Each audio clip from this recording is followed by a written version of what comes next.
Hello नमस्ते प्रणाम हर हर महादेव। हम आप सबके भाई दीपक दीपांशु। तो आज हम आप सबके लिए लेकर के आए हैं बहुत एकदम बेहद सॉन्ग, एकदम बहुत अच्छा सॉन्ग है, हिट मैटर है, अच्छा गीत है, लोकगीत है, लगन स्पेशल 2024 सैड सॉन्ग है, एकदम दर्द भरा। लड़की का मतलब ये सॉन्ग है, लड़की मतलब कि वो बोल रही है अपने बॉयफ्रेंड से, अपने दिल का दर्द उनसे मतलब कि बता रही है, उनसे पूछ रही है। तो यही मतलब इस गाना में वो तर्क वितर्क है। तो बहुत ही एकदम अच्छा सॉन्ग लिखले बनी रोग सब खातिर, रोग सब सुनब जे तो एकदम बेहद पसंद आई। अब बेहद पसंद ना बहुत एकदम अच्छा लगी। केहू भी गा सकेला, लड़का हो या लड़की, कोई भी ये गाना के गा सकेला। फुल एंड फ्री सॉन्ग बाटे। तो रोग सब हमारे इस चैनल के सब्सक्राइब कर लीजिए, बेल आइकन प्रेस कर लीजिए, कहीं कि जो भी वीडियो लेकर के नोटिफिकेशन आप लोग के पास पहुँचे, ताकि आप लोग देख सकीजिए। तो जे भी भाई के हमसे अच्छा एकदम गीत लेवे के होके, भाई कॉल या व्हाट्सएप के जरिए संपर्क कर सकतनी। कम से कम चार्ज में गाना लिख देवल जाई। जेकरा भी लिखा हो कि लोकगीत, लगन, सैड सॉन्ग, जोन भी लिखे हो कि, तो रो सबके एकदम आशा ना पूर्ण विश्वास कर दनी कि रो सब खातिर रो सबके भाई मेहनत करके गाना लिख ले बा। तो प्लीज़ रो सब अपने भाई के सपोर्ट करी जाए, अपने भाई के प्यार आशीर्वाद दी जाए। तो आप लोग ज़्यादा से ज़्यादा इस चैनल के सब्सक्राइब करिए, इस चैनल के सपोर्ट करिए, अपने भाई के सपोर्ट करिए। तो चलिए देर ना करते हुए मुखड़ा के डमी करते नहीं, जहाँ दो बाटे हो दो बार वो सब खुद समझदार बन जाए, समझ जाए दो बार गावे के बाद।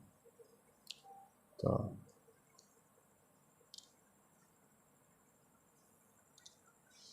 ये गाना के जौन धुन भी बाटे बहुत ही एकदम दिल छू लेवे वाला धुन बा। तो वो सब खातिर वैसे एकदम मैटर बनल। तो चलिए देर ना करते हुए डमी करता नहीं।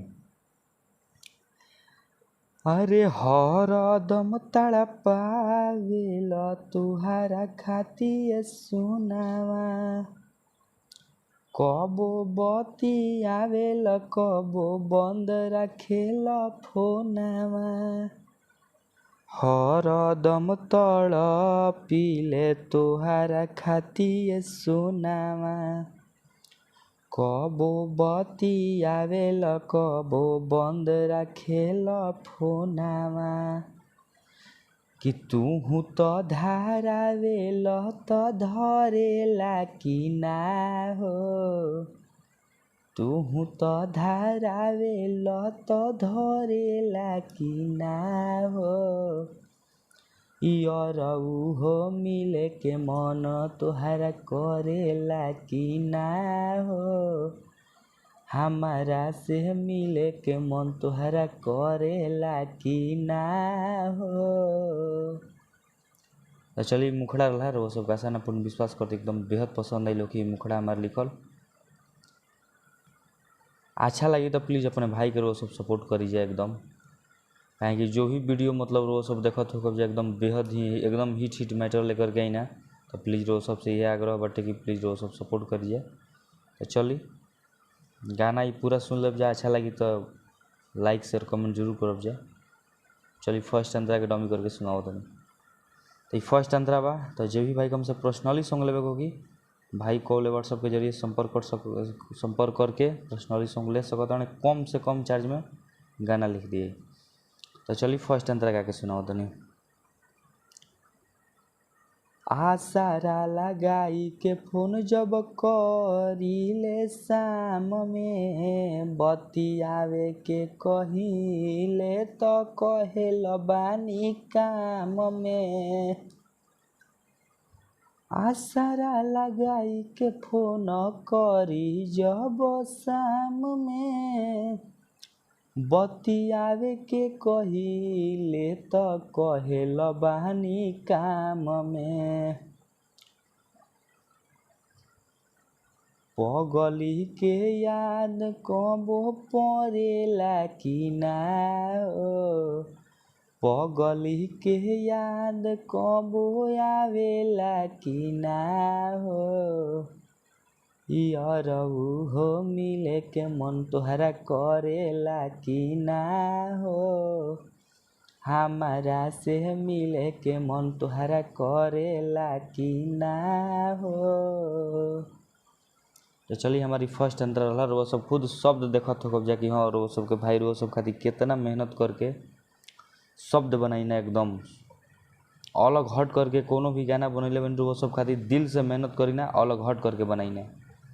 तो वो सब खुद देखत हो तो समझदार बन समझ जाते हो जा कि हाँ मेहनत करी ना तब गाना लिखी ना।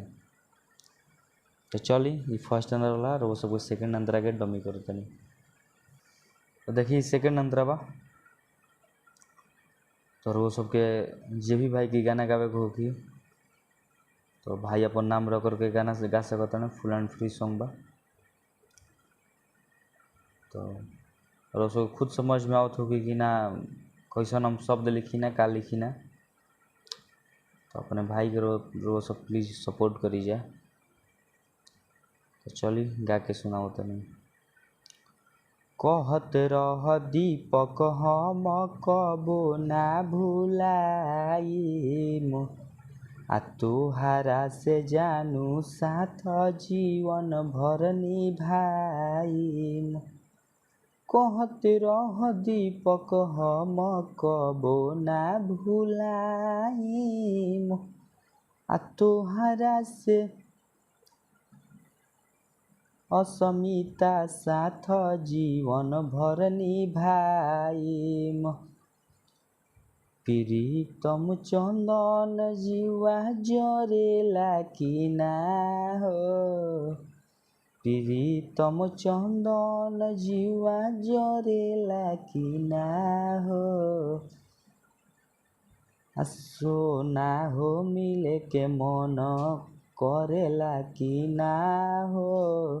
हमारा से मिले के मन तुहरा करेला कि ना हो।